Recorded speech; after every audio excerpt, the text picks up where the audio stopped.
அதே Sofia divine, அதே DC, அதே சோக். இது பார்த்தீங்கன்னா WPL பார்த்தீங்கன்னா ஒரு டீம் வந்து இன்னொரு டீம் கூட 2 வாட்டி விளையாடணும்.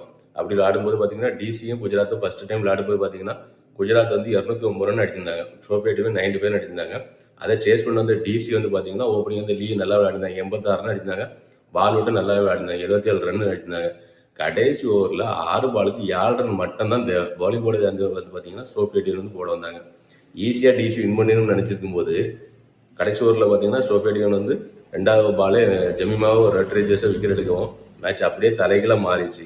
ஜிஜி பக்கம் குஜராத் பக்கம் மேட்ச் அப்படியே டேன் ஆகிட்டு கடைசியில் பார்த்தீங்கன்னா சோஃபியா டிவைன் தன்னோட மாயாஜால பந்து வச்சால பால் விட்டே விக்கெட் எடுத்துட்டாங்க. அதனால கடைசி ஓவரில் வெறும் 2 ரன் மட்டும் கொடுத்து கடைசியில் 5 ரன் வித்தியாசத்தில் ஜெயிச்சிட்டே விட்டாங்க மேட்சை. அது சரி ஃபஸ்ட் மேட்ச் தான் அப்படி சோக் பண்ணிட்டாங்கன்னு பார்த்தா 2ஆம் மேட்ச் மறுபடியும் அதே டிசி அதே குஜராத்தோட அதே சோஃபியா டிவைன்ட்ட சோக் பண்ணிட்டாங்க. அதில் என்ன நடந்து பார்த்தீங்கன்னா குஜராத் ஃபஸ்ட் பேட்டிங் பண்ணி 174 ஃபார் 9 முடிச்சாங்க. அதுக்கப்புறம் வந்து பார்த்தீங்கன்னா டிசி சேஸ் பண்ண வரும்போது ஃபஸ்ட்டே 4-5 விக்கெட் விட்டாங்க. Rajeshwari 3 wicket, Sophia Devine 2 wicket ஃபஸ்ட்டே எடுத்துட்டாங்க.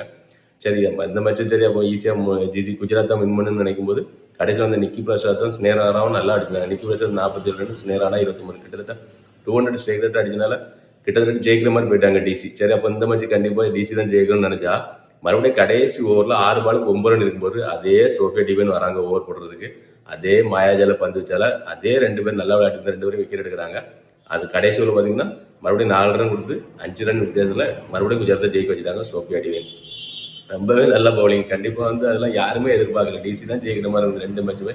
பட் 2 மேட்சுமே சோக் பண்ணிட்டாங்க. அதே சோஃபியா டிவைன் தான் குஜராத்தை ஜெயிக்க வச்சாங்க. நடந்துட்டு இருக்க WPL பார்த்தீங்கன்னா ஆர்சிபி வந்து ஃபைனல் போயிட்டாங்க. இன்னொரு டீம் தான் ஃபைனலுக்கு வர சான்ஸ் இருக்குது. அது யாருன்னு தான் தெரியல. எனக்கு தெரிஞ்சு மும்பை தான் வருமா இருக்கும். ஆர்சிபி கூட ஃபைனல் விளையாட போகிறது யாருன்னு மறக்காமல் கமெண்ட்ல சொல்லுங்கள்.